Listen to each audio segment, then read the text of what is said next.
Hello friends, मैं तेरे प्यार में पागल पार्ट 11। रिधिमा घर पहुंची तब तक उसने खुद को संभाल लिया था, क्योंकि उसके चेहरे पर परेशानी देखकर उसकी माँ भी परेशान हो जाती और वह यह नहीं चाहती थी। उसने अपने होठों पर मुस्कान सजाई और फिर घर में प्रवेश किया और फिर रोज की तरह अपने काम में लग गई। पर दूसरी ओर उसके मन में थोड़ा सा डर भी लग रहा था कि कहीं रात को फिर से उस अजनबी का फ़ोन आया तो। उसी रात नमित के पापा का फ़ोन आया था सुरेंद्र जी के मोबाइल पर।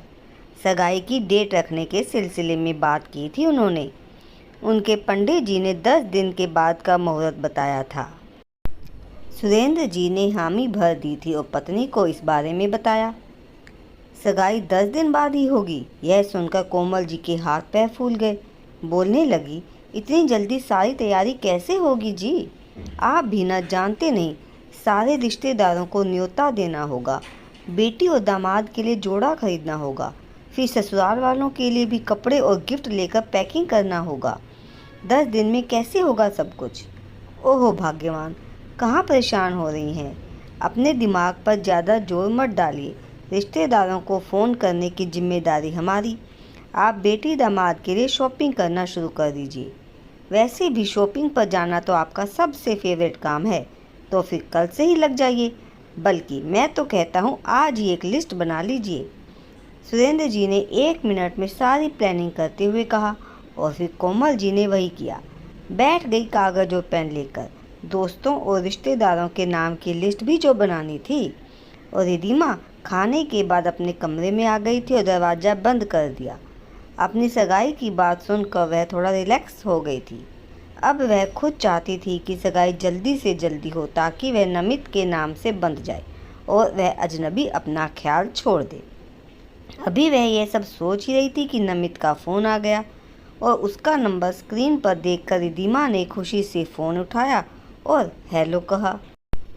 दूसरी ओर से नमित की आवाज़ में भी खुशी झलक रही थी। थोड़ी देर वह प्यार से बातें करता रहा और रिधिमा उसकी बातों के माधुर्य में भीगती रही कि अचानक ही नमित ने कहा कि मैं परसों आ रहा हूँ तुम्हारे लिए ड्रेस और सगाई की अंगूठी खरीदने। जी, पर मम्मी पापा मानेंगे? रिधिमा ने थोड़ा सा झिझकते हुए कहा। अरे मानेंगे क्यों नहीं, बल्कि तुम्हारे मम्मी पापा को पता है कि मैं परसों आने वाला हूँ। जी फिर ठीक है। फिर थोड़ी देर बाद नमित ने फ़ोन रख दिया और रिधिमा सोचने लगी कि बस सब कुछ ठीक से हो जाए। और फिर वह सारे अंदेशे भूलकर बिस्तर पर सोने के लिए लेट गई।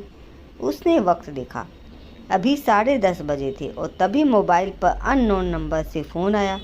रिधिमा ने फ़ोन उठाया और थोड़ा डरते हुए हेलो कहा और उसका डर सही साबित हो गया। दूसरी ओर वही कल वाला अजनबी था और उसने हेलो सुनते ही कहा, हेलो रिधिमा जी, मैंने कल कितने प्यार से आपको एक बात समझाई थी। आशा है आपने मान लिया होगा और अपने मम्मी पापा को अपना फैसला सुना दिया होगा। देखो मिस्टर, इतनी खुश फहमी ठीक नहीं। अगले हफ्ते मेरी सगाई होने वाली है और मैं इस रिश्ते से बहुत खुश हूँ। इसलिए अच्छा होगा तुम मेरे बारे में सोचना छोड़ दो। अब यह संभव नहीं है रिधिमा जी। आप मेरी चाहत, मेरी हसरत बन चुकी हैं। अभी भी वक्त है। आप इस सगाई के लिए मना कर दीजिए, वरना मैं अपनी चाहत को पाने के लिए किसी भी हद तक जा सकता हूँ। इतना कहकर उसने फ़ोन कट कर दिया। रिधिमा को अब डर लगने लगा, पर उसे समझ नहीं आ रहा था कि वह अपने मम्मी पापा को ये फ़ोन वाली बात कैसे बताए। उसने मन ही मन भगवान से प्रार्थना की कि मेरे माता पिता को मेरी वजह से कोई दुख मत दीजिए भगवान। फिर पूरी रात इसी ऊहा-पोह में गुजर गई। दूसरे दिन संडे था, इसलिए वह कोमल जी के साथ शॉपिंग मॉल चली गई थी। आज का पूरा दिन थकान भरा था, पर शांति से बीत गया। फिर रात में रोज की तरह नमित से थोड़ी देर बात हुई, पर उस अजनबी का फ़ोन नहीं आया। इस बात से रिधिमा के मन को थोड़ी शांति मिल गई और वह जल्दी से सो गई। दूसरे दिन वह कॉलेज नहीं गई थी, क्योंकि आज नमित जो आने वाला था। सुबह के 11 बज गए थे जब उसने रिधिमा को फ़ोन पर बताया कि बस घंटे भर बाद मैं पहुंच जाऊंगा, तुम तैयार हो जाओ। और सुनो ना, मुझे लाल रंग बहुत पसंद है।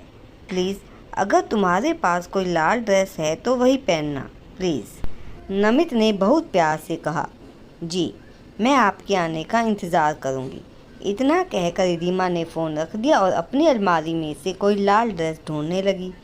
तो दोस्तों, आगे की कहानी जानने के लिए अगला भाग ज़रूर पढ़िएगा। धन्यवाद।